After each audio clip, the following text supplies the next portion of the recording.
Hello students, कैसे हैं आप सब। मैं हूं आपका दोस्त, आपका teacher Lalit, and welcome back to the next video of class 10 maths chapter 10 circles. तो इस वीडियो में हम एक्सरसाइज 10.2 करेंगे। ओके, सो क्वेश्चन 1 देखते हैं। क्वेश्चन 1 है, from a point Q the length of the tangent to a circle is 24 centimeter and the distance of Q from the center is 25 centimeter. The radius of the circle is, मतलब point Q एक point है जो circle के बाहर है और उस point से एक टेंजेंट बन रहा है जिसका लेंथ है 24 सेंटीमीटर। ओके, और and the distance of Q from the centre is 25, मतलब पॉइंट क्यू का सेंटर से डिस्टेंस 25 सेंटीमीटर है। सो हमें रेडियस ऑफ द सर्कल निकालना है, मतलब ओपी। ओके, सो हमने क्या किया, सेंटर से लेके पॉइंट ऑफ कांटेक्ट को जोड़ दिया तो हमें रेडियस मिल गया। सो इस क्वेश्चन में रेडियस निकालना बहुत इजी है। देखो, इसमें एक टेंजेंट है, एक रेडियस है। सो थ्योरम 10.1 से हम बोल सकते हैं कि angle between tangent and radius is 90 degree. So उसके बाद हम ट्रायंगल OPQ को राइट एंगल ट्रायंगल बता देंगे। सो राइट एंगल ट्रायंगल का पाइथागोरस थ्योरम से हम इजीली थर्ड साइड निकाल सकते हैं। सो हम उसी को करेंगे, चलो देखते हैं। सो हम लिखे given PQ 24 centimetre and OQ 25 centimetre. हमें पता करना है OP, और हम जानते हैं कि tangent at any point of a circle is perpendicular to the radius. मतलब देखो, ये जो टेंजेंट है और रेडियस दोनों परपेंडिकुलर हैं at the point of contact. So हमने थ्योरम 10.1 को यहाँ पे एज इट इज लिख दिया। सो इस स्टेटमेंट की मदद से हम ये बोल सकते हैं कि एंगल OPQ क्या है, 90 degree. So OPQ 90 degree, therefore triangle OPQ is right angle triangle, है ना। सो अगर ये राइट एंगल ट्रायंगल तो इसमें हम पाइथागोरस थ्योरम लगा सकते हैं, और दो साइड हमें पता है तो हम तीसरा साइड पाइथागोरस थ्योरम से निकाल सकते हैं। So therefore from Pythagoras theorem क्या लिख सकते हैं हम, हाइपोटेनियस का square means OQ square equals base का square PQ square plus perpendicular OP का स्क्वायर। ओके, यही है फॉर्मूला। अब हमें निकालना क्या है, OP। सो OP को हम वन साइड में रख लेते हैं, OP स्क्वायर। OP को प्लस में ही रखना पड़ता है, सो हम मानते हैं कि ये अपने जगह पर ही है। सो PQ को हमने PQ स्क्वायर को लेफ्ट में ट्रांसफर कर दिया, so equal to OQ square as it is, and PQ जब लेफ्ट में ट्रांसफर हुआ तो उसका साइन चेंज हो गया, माइनस PQ स्क्वायर। अब हम OP का वैल्यू निकालना है तो स्क्वायर को इधर लाना पड़ेगा, तो स्क्वायर इधर आएगा तो क्या आ जाएगा, स्क्वायर अंडर रूट बन जाएगा। So OP equals under root OQ square minus PQ square. अब हम वैल्यू पुट कर देते हैं। So OP equals under root OQ क्या है, OQ is 25, so 25 square minus PQ is 24 square. So equals to क्या हो जाएगा, 25 का स्क्वायर क्या होता है, 625। सो हम यहाँ पे लिख लेते हैं 625 माइनस 24 का स्क्वायर क्या होता है, 576, है ना। सो इक्वल्स टू क्या हो जाएगा, अंडर रूट 625 में से 576 गया तो क्या बचा, 49, है ना। सो स्क्वायर रूट ऑफ 49 क्या होता है, 7।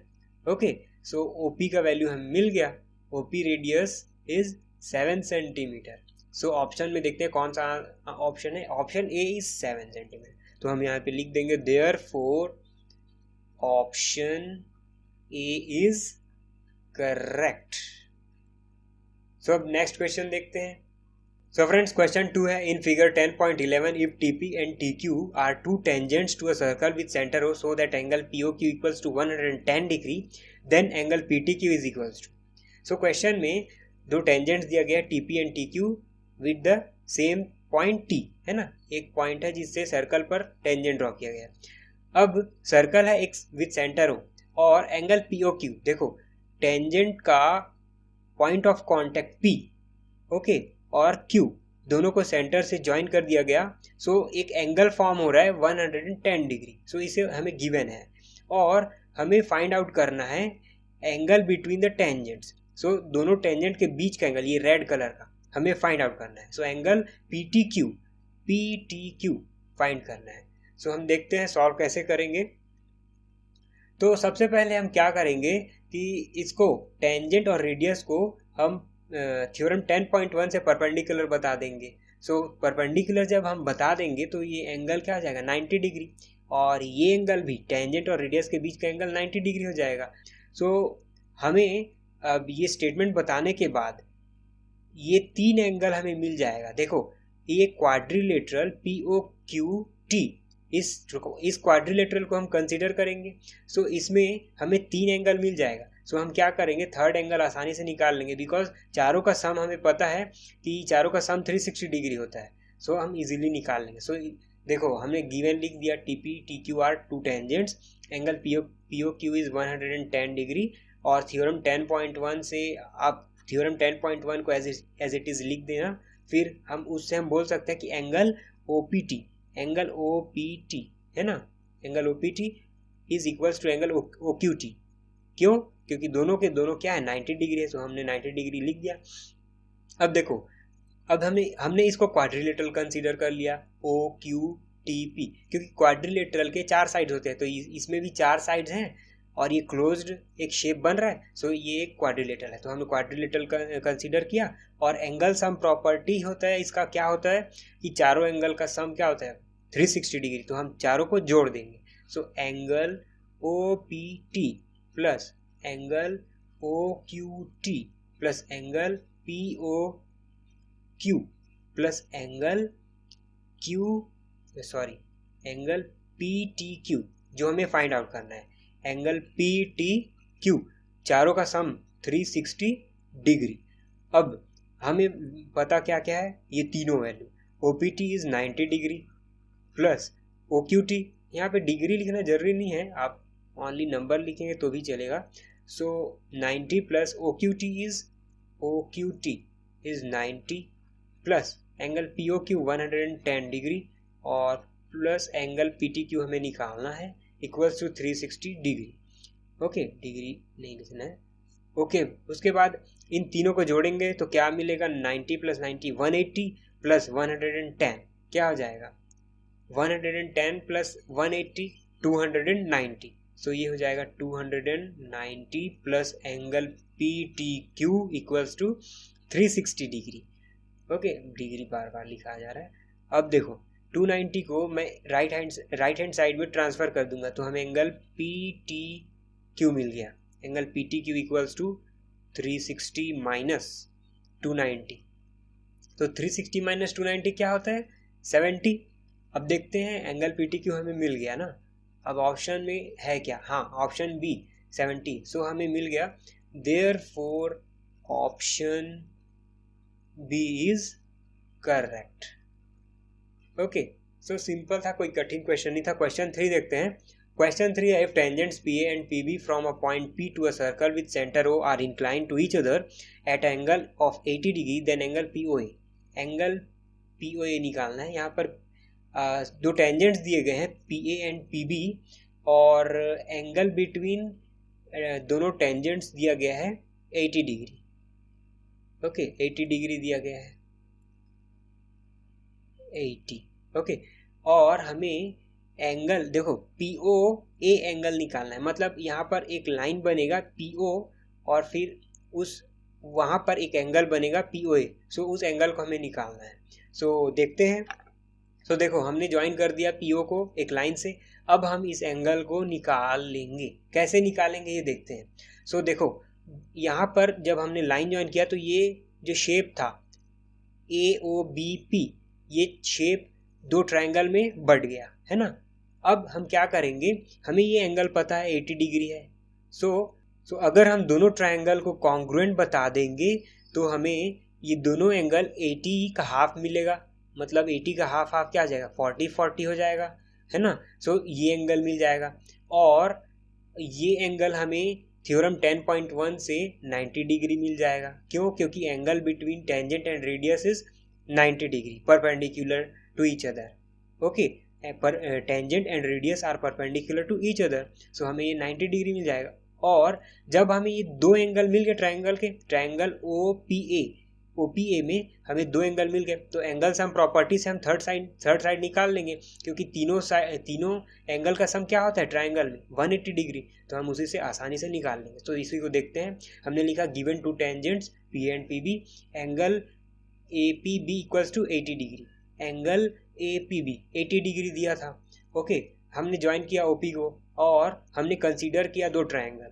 Now in triangle OPA and triangle OPB, है ना, 2 ट्राइंगल कंसीडर किया और दोनों को अब कॉन्ग्रुएंट बताना है। तो कॉन्ग्रुएंट बताने के लिए हमने क्या क्या लिया, देखो एंगल OAP है ना, ये एंगल, और एंगल OBP ये एंगल दोनों इक्वल हैं किसके, 90 डिग्री के बराबर। क्यों? क्योंकि angle between tangent and radius from theorem 10.1। So angle 90 हो गए, दोनों इक्वल हो गए, एक कंडीशन हमें मिल गया। अब दूसरा देखते हैं, OA और OB क्या है, रेडियस है, सो दोनों क्या होंगे, इक्वल होंगे। So radius of same circle OP equals OB, मतलब देखो दोनों ट्राइंगल का सेम साइड है OP, तो दोनों ट्राइंगल के क्या होगा, सेम लेंथ होगा, तो इक्वल बता दिया हमने, कॉमन साइड। देयरफॉर फ्रॉम हमें क्या क्या मिल गया, 2 साइड्स मिल गए और एक एंगल मिल गया, है ना, 2 साइड्स मिल गए और एक एंगल मिल गया। इससे हम बोल सकते हैं कि साइड एंगल साइड रूल से दोनों ट्राइंगल क्या है, OPA एंड OPB कॉन्ग्रुएंट है। सो हमने ये बता दिया triangle OPA is congruent to triangle OPB। अब एंगल OPA और एंगल OPB दोनों क्या हो गए, इक्वल हो गए from corresponding parts of congruent triangle. मतलब अगर दोनों ट्राइंगल कॉन्ग्रुएंट है तो इसके सभी एंगल्स, सभी साइड्स इक्वल हैं, तो हम बोल सकते हैं कि दोनों एंगल इक्वल हैं। लेकिन हमें तो दोनों का सम पता है, दोनों का सम क्या है, 80। तो हम क्या करेंगे, लिखेंगे angle OPA plus angle OPB equals to 80 degree हमें दिया गया है। अब क्या करेंगे, हम दोनों एंगल इक्वल है तो हम दोनों को एक नाम दे देंगे, एंगल OPA। ओके, सो यहाँ पे लिख देते हैं angle OPA plus angle OPA, दोनों को मैंने सेम नाम दे दिया क्योंकि दोनों इक्वल है, इक्वल्स टू 80 डिग्री। अब दोनों को मैं जोड़ूंगा तो क्या मिलेगा, 2 एंगल OPA, है ना, 2 angle OPA equals to 80 degree. तो 80 डिग्री को हटा देता हूँ। सो एंगल OPA क्या मिल जाएगा, यहाँ पे लिखते हैं एंगल OPA इक्वल्स टू, ये 2 राइट साइड में ट्रांसफर हो तो 80 के नीचे आ गया 80/2। सो हमें एंगल OPA इक्वल्स टू क्या मिल गया, 40, है ना। सो हमने उसी को लिख दिया। अब हमें ट्राइंगल OPA कंसीडर करना है। So in triangle OPA from angle sum property, ANGLE angle sum property, तीनों का एंगल का सम क्या होता है ट्राइंगल में, 180। तो तीनों को लिख लेते हैं, angle OAP plus angle OPA plus angle, हमें निकालना क्या है, POA, angle POA equals to 180। So तीनों वैल्यू पुट करते हैं, OAP is 90 degree plus angle OPA 40 degree, okay, plus angle POA, यही फाइंड आउट करना है, एंगल POA इक्वल्स टू 180। अब देखो 90 प्लस 40 क्या होता है, 130 होता है। सो 130 को मैं डायरेक्ट उधर ले जाऊंगा तो 180 माइनस 130 हो जाएगा। So angle POA equals to 180 minus 130 equals to क्या हो जाएगा, 50। सो हमें देखते हैं ऑप्शन में आ रहा है कि नहीं, हाँ 50। सो देखो एंगल POA यही हमें निकालने बोला गया था और हमने निकाल लिया और मिला हमें 50। सो ऑप्शन ए हमें मिल गया 50। तो therefore option A is correct. Next question देखते हैं। क्वेश्चन नंबर 4 है, prove that the tangents drawn at the ends of a diameter of a circle are parallel. मतलब एक सर्कल के डायमीटर के एंड पॉइंट्स में टेंजेंट्स ड्रॉ अगर होंगे, मैक्सिमम 2 टेंजेंट ड्रॉ होंगे क्योंकि पॉइंट्स कितने हैं, 2 पॉइंट्स हैं और एक पॉइंट से एक ही टेंजेंट ड्रॉ हो सकता है। सो वो जो टेंजेंट्स ड्रॉ होंगे उसको पैरेलल प्रूफ करना है। सो पैरेलल कैसे प्रूफ करेंगे हम, यहाँ पर हम क्लास 9th में देखे हैं कि if alternate angles are equal then the lines are parallel to each other, मतलब अगर अल्टरनेट एंगल इक्वल होते हैं, है ना, ये एंगल और ये एंगल क्या है, अल्टरनेट एंगल है, तो ये दोनों एंगल अगर इक्वल हो गए तो दोनों लाइन क्या हो जाएंगे, पैरेलल हो जाएंगे। सो यही हमें पहले प्रूफ करना है। सो इसको प्रूफ करने के लिए हम थ्योरम 10.1 का मदद लेंगे। सो देखो यहाँ पर हमने क्या बोला कि let P Q be a diameter of the circle, P Q diameter है और टू टेंजेंट्स है A B and C D, हमने ए बी और सी डी दो टेंजेंट लिया है और दोनों एंड पॉइंट में ड्रॉ हुए हैं।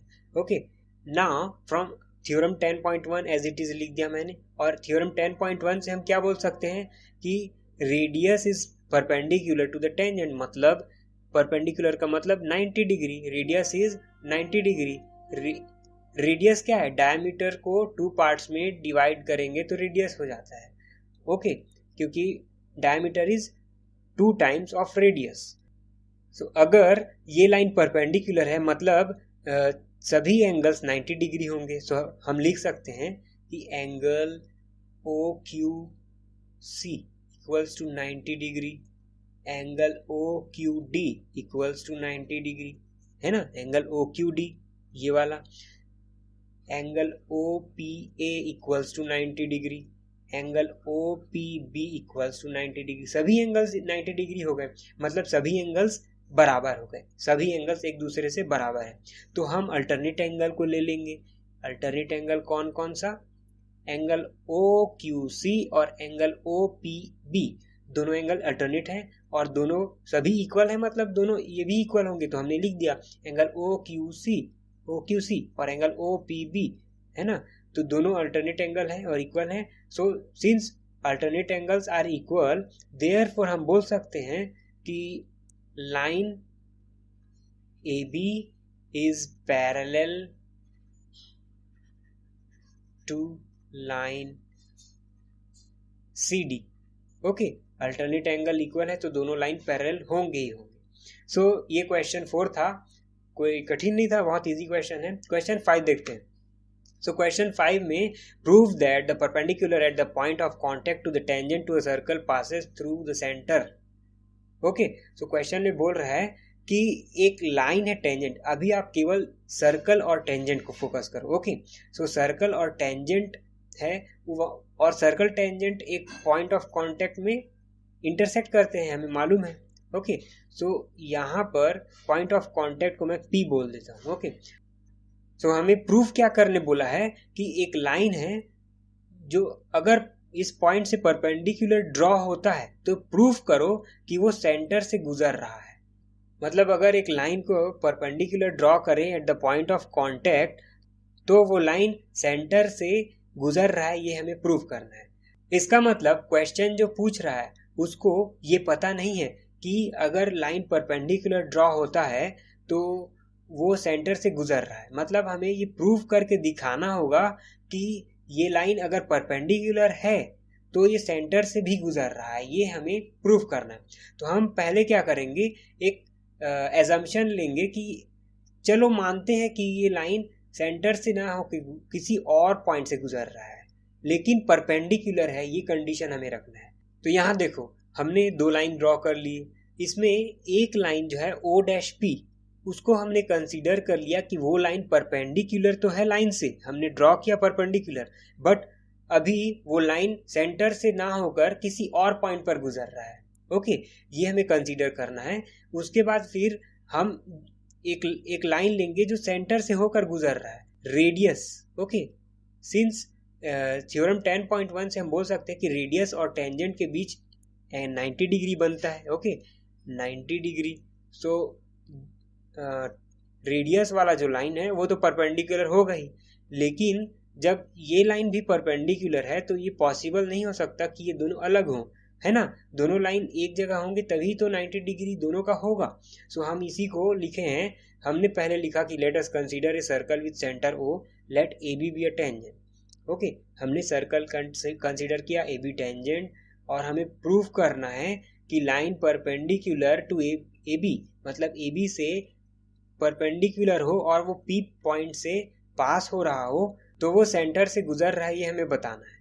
तो let us assume that the perpendicular, हमने एज्यूम किया, मैंने बोला हमने एज्यूम किया कि जो परपेंडिकुलर है A B, perpendicular to A B है ना, ए बी से परपेंडिकुलर ड्रॉ किया गया है पी पॉइंट पर, वो सेंटर से ना होकर वो ओ डैश पर गुजर रहा है. P does not pass through the centre, let it passes through another point O dash. अब हमने तो इसको परपेंडिकुलर बोल दिया, मतलब angle O dash P B, angle O dash P B 90 degree हो गया. सो हमने इसको इक्वेशन 1 बोल दिया. बट हम ये तो जानते होंगे थ्योरम 10.1 से, तो हम ये जानते ही हैं कि रेडियस, ये देखो O P is radius, radius is always perpendicular to the tangent, ये तो हमें फिक्स पता है. तो हमने लिख दिया also O P is perpendicular to A B because from theorem 10.1 tangent at any point of a circle is perpendicular to the radius. So हमने उसको लिख दिया therefore angle OPB है ना, OPB को भी हमने 90 डिग्री बोल दिया, angle OPB is also 90 degree. So equation 1 और 2 को हम अगर देखें दोनों एंगल 90 डिग्री है, मतलब दोनों को हम इक्वल बता सकते हैं. So comparing equation 1 and 2, equation 1 और 2 को कंपेयर करने पर angle O dash P B और एंगल ओ पी बी दोनों इक्वल हो गए. लेकिन ये तभी पॉसिबल हो सकता है, दोनों एंगल तभी इक्वल हो सकते हैं जब दोनों लाइन एक ही जगह कोइंसाइड कर रहे हो, दोनों लाइन एक लाइन बन जाए, तभी तो दोनों का एंगल 90 डिग्री होगा. So it is possible if and only if O P and O dash P coincides, O P और ओ डैश पी दोनों अगर कोइंसाइड करेंगे तभी ये पॉसिबल है. सो इसका मतलब हमने बता दिया OP तो परपेंडिकुलर है, मतलब O डैश P भी परपेंडिकुलर ही होगा. ये हमने थ्योरम 10.1 की मदद से बता दिया. देयरफॉर हम ये बोल सकते हैं कि perpendicular to AB at point P passing through the centre. Okay, so आगे के क्वेश्चंस हम नेक्स्ट वीडियो में देखेंगे. ओके.